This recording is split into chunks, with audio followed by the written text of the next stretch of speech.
রেস্তোরাঁয় গিয়ে অর্ডার করলেন এক খাবার আর টেবিলে এলো আর এক খাবার। এমন ঘটনা আপনার সঙ্গে কখনো ঘটেছে কি? তাহলে অন্তত একবার আপনাকে জাপানের রেস্টুরেন্ট অফ মিস্টেকেন অর্ডার্স থেকে ঘুরে আসতে হবে। এই রেস্তোরাঁয় গেলে আপনার টেবিলে ভুল খাবারগুলোই আসবে।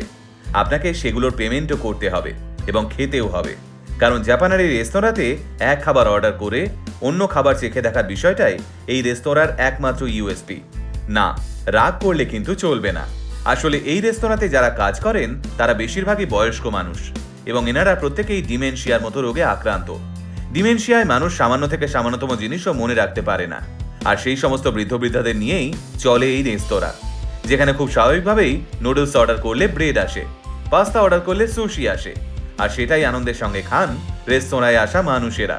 জাপানের সমীক্ষা মতে বয়স্ক মানুষের মধ্যে ডিমেনশিয়ায় আক্রান্তের সংখ্যা দিন দিন বাড়ছে, আর তাদেরকেই মূল স্রোতে ফেরানোর জন্য এই প্রচেষ্টা চালিয়ে যাচ্ছেন রেস্তোরাঁর কর্ণধার শিরো ওগুনি।